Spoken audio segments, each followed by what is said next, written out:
Zach Bryan tweeted this, got a ton of backlash, deactivated his Twitter account. Drunken mistake or not, you don't go after the blonde with bangs who sings about heartbreak. Like, you really don't. He says, I've been going through a hard time in my own life, and I think I was projecting a little. There have been a lot of rumors circulating that Zach Bryan and Briana Chickenfry have broken up.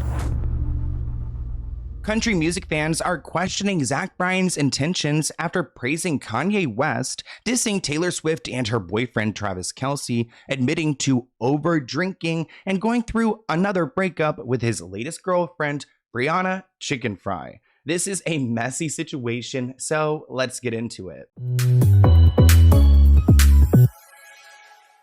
I never expected making a video about Zach Bryan, but lately he's been acting really messy. I'm a fan of country music, and to this point I thought he was unproblematic, until lately he's been acting up. So I took a look into his history, and there seems to be a pattern here. Let's start off with what happened recently, where he was drunkenly posting on Twitter about Taylor Swift and Kanye West. Honestly, a feud I'm ready to put to rest. I mean, you might be surprised I'm the king of holding on to things, but I'm so over talking about these two. I feel like it's all irrelevant. I mean, like, Taylor pretty much runs the world, and Kanye is Kanye, or Yay, or Jesus. He wants to go remember his Christian era. And Zach Bryan, I know you know better than to tweet something about Taylor Swift as a country star. Someone, you know, a lot of your fans also like probably football too. So that's why you tweeted Eagles, Chiefs, Kanye, Taylor. Who's with me? In a way, it seems like he's not only dragging Taylor, but also her boyfriend, Travis Kelce. Now, of course, this tweet has been what? Let's say it together. Deleted, and he actually deactivated his account. It's really tough when one artist you like doesn't like another artist that you like and publicly makes that clear. Like, for what? Why? Why are you doing that? Let me like both of you.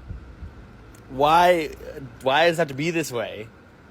Like, put your fucking phone down. One of the main reasons why I'm bothered by Zach's thoughtless tweets is because of Kanye's comments in particular. He's made very pointed comments about different groups of people. We don't even need to revisit it. So I honestly get a little bit creeped out when anyone wants to publicly endorse this type of person. Now, he tried to save his reputation before deactivating, saying, I love the Tortured Poets Department album. I've been listening to it. He said, thank you, Amy came on, and I drunkenly tweeted about Kanye. If anyone took it seriously, please know I love both artists and think we're in a really beautiful time of music. Wow, you just know. I just know. That manager picked up the phone and called him and said, hey, buddy, oh, am I playing something? He said, hey, buddy, like, you better go and fix this. Because if I know one thing about creating content on social media, the Swifties do not play. And I don't think Taylor's one to play with. She's successful in her own right. She's doing amazing in music. I have nothing bad to say. I don't know why he's out here trying to say something. And they're both in the same music industry. So I feel like, again, why would you do that to yourself? To give you guys some context, the song that he referenced in his makeup tweet is Thank You, Amy, which is about Kim Kardashian. One lyric reads, one day your kid comes home singing a song only us two is gonna know it's about you, which is about Northwest posting videos of her singing like Taylor's music. Unbeknownst to Northwest, it's about her own mother. Now, of course, he tried to put out another statement to fix everything. It's giving desperate. For the record, guys, I wasn't coming for Taylor. The other night, I was drunkenly comparing the two records, and it came out wrong. I know there's a lot of stuff that clouds around Yay, and I was speaking purely musically. Okay, Zach, again, another way to try to save yourself. And I think this comes after, like, and again, I'm not going to get political, but, you know, like, Taylor endorsed Kamala, like, which she has every right to do that, right? Everyone has their right to go and endorse who they want to. And we know where Kanye stands. So part of me thinks that this is a much deeper thing than what he's trying to say, like, musically wise. Now, Zach, referring to his own champagne problems, he continued to apologize. I've been going through a hard time in my own life, and I think I was projecting a little. To be completely honest, it just came off as rude and desensitized to Taylor. He goes on to say, I respect her so much, love what she's done, blah, blah, blah, don't drink and tweet. Don't drink and tweet. from Zach Bryan. You know what's wild? You could be walking down the street or headed to the grocery store and then bam, you're in an accident. Suddenly you're dealing with injuries, bills, and an insurance company that's doing everything in its power to give you the bare minimum. It's gotta feel so frustrating. Insurance companies always seem to pull the same tricks, offering you the lowest settlement possible. But here's where Morgan & Morgan steps in and changes the game. Morgan & Morgan isn't just another law firm. They are America's largest injury law firm, with 1,000 attorneys and offices in each state ready to fight for you. You don't have to deal with those insurance companies alone anymore because they've got your back. Take this for example. This year, they got a client in Florida at $12 million, way more than what the insurance company was offering. Morgan & Morgan doesn't settle. They will continue to fight until you get what you deserve. And here's the kicker. The whole process is as easy as ordering takeout. You can submit everything from your phone. No need for paperwork marathons or endless appointments. And with Morgan & Morgan, you only pay if you win. So if you've been injured or you know somebody, don't just sit there. You can head over to forthepeople.com/Sloan, or you can check out the link in my description below. It's fast, it's easy, and it's free unless you win. Morgan & Morgan is the team that fights for you because they're for the people. Thank you for sponsoring this video and enjoy.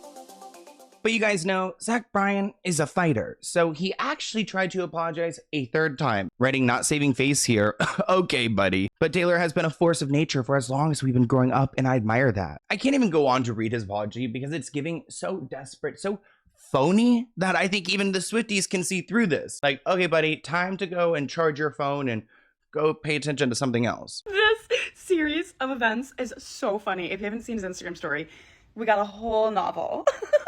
I'm not even acknowledging the words that are in it. I'm acknowledging the sequence of just songs that he posted. Because what the fuck? Why are you posting the albatross? Wait, does Zach know what the albatross is about? Because I don't fucking know to this fucking day. I know every single word, but like, is Zach Bryan a poet? You would think that he like said a slur or something. But this is taste. Zachy Poo, that's taste.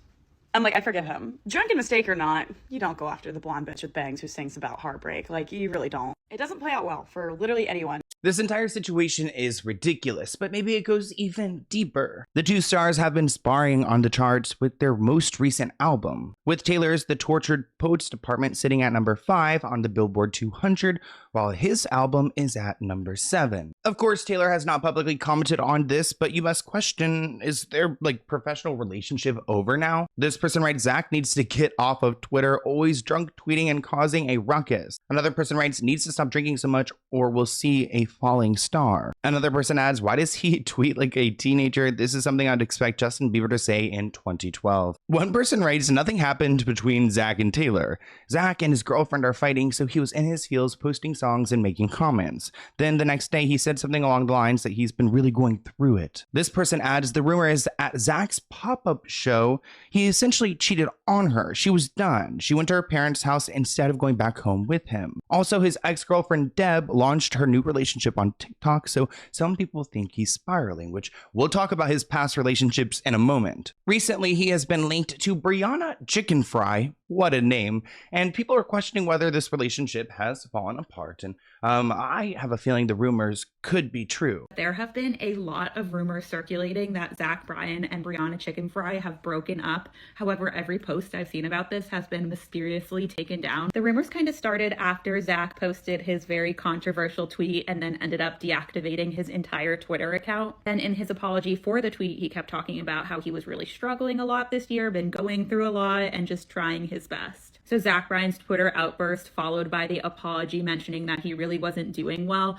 led a lot of people to believe that Zach and Briana had broken up. However, that wasn't enough for me, so I did a bit more digging. And it appears as though Zach Bryan follows a very similar pattern in all of his relationships. In his past relationships, he's dated the girl for about a year and a half and then loses interest and ends up allegedly cheating on her. Now, there have been rumors that both Briana and Zach cheated on their significant others with each other before they officially started dating. Now, that TikToker was alluding to a pattern that Zach has participated in, so let's get into that. He has an ex-wife named Rose Madden, and a lot of people question online what happened to her. Zach is only in his late 20s, but he's already made a significant name in country music. His ex-wife, Rose, was part of his musical journey to stardom. Now, they called it quits in July 2021, so what happened? Rose keeps from the public eye, and that was the case during their marriage. Her limited Instagram interaction shows just 3 posts. Her content is focused on her daily life, life, coffee shops, not much of an influencer type. Zach built his brand off of authenticity, writing music people can relate to, and a lot of that was writing about his relationship with Rose. This person tweeted, country music singers sing about love and then go and cheat on their girlfriends. Another person responded saying, my exact thoughts when I heard that Zach Bryan cheated on his wife after naming a whole album after her. Their love story has been marked by memorable milestones, including a heartfelt proposal that was shared with fans, followed by their intimate wedding ceremony. Public appearances together revealed the deep connection they share, such as sharing laughter during interviews and attending concerts. And these moments really got fans invested into this relationship. Like this guy who's a big country star and this girl Rose who's been his support system along the way, and them interacting together was sweet to watch. So people began to become attached to this relationship, asking questions. I think it's baby, hey. When I'm in any picture, the only thing it ever gets is my chin. You know what I'm saying? So they seem like a cute, normal couple. Well, what happened? In July 2020, they were married, and a year later, they were divorced. There were cheating allegations that started to surface online, with Reddit having a ton of posts. There were claims that Zach cheated on her while she was deployed, but none of the claims have been confirmed. Neither of them have ever addressed these rumors, which is something I kind of expected to happen. He wants to save his face as a family man, someone that people can look up to, not a cheater who ruined a relationship over some person and, wrote an entire album dedicated to this woman. So a lot of people are speculating whether he was authentic ever. The fact that he wrote all of those songs that were so guttural and heart-wrenching, and we fell in love with them, about Rose, this woman that he had chosen, his savior, that person that we think of when we hear his songs to us, and then married her, cheated on her, lied to her about it, mailed her divorce papers while she was deployed, and then allowed her to find out that he was in a new relationship on social media. So, sorry your feelings are hurt, Zach, but this is karma. Now, I want to introduce a new character. Her name is Deb. Why do I love the name Deb? It's not Deborah, it's not Debbie, it's Deb. Call me Deb. I just feel like she's got a low voice. Hey, Deb. Deb Pfeiffer. Pfeiffer? Is that how you say the last name? I can't. I really cannot. They broke up in May 2023, but they started dating in 2022. They met through mutual friends, and I guess they had broken up about less than a year later. Their relationship remained pretty private while they were together, but the US Sun reported that Zach and Deb officially acknowledged their relationship publicly through Instagram in January 2022. But then Zach announced on Twitter that the couple had ended their relationship in May. He said, things are mutual between us. We're leaving with plenty of memories and good times. And of course, he wants respect for the privacy. That brings us to Briana Chickenfry from Barstool Sports. News of their relationship came as a surprise. In June 2023, wow, May, June. Interesting. May, June 2020. So right after? Damn, he's bouncing around. Do you know the type of self-control it would take to be Deb? To be Debbie? To be Deborah? As in the Deb after Zach Bryan breakup? Like, do you know what it would take to have the self-control to literally, keep your mouth shut and not, just smear everything going on? I would have a really hard time not speaking up. I'd be like, this song was written about me. These are the lyrics from when we did this. I would have a word about the whole situation. And I honestly really respect that she has just totally tried to heal silently and just not be bothered by the whole thing. But how? Now we're gonna have to see if this breakup plays out with Briana, but shoot, I wouldn't be surprised if he's got another one lined up and it's just like a year rotation, which, you know what? I guess it kind of relates to Taylor Swift in a way. She kind of went through these relationships and wrote these albums, and maybe he's just doing this to get inspiration for albums. I don't know. It's sad. I want to hear what you guys think in the comments below. I hope you enjoyed this video, and I'll see you next time. Bye, guys.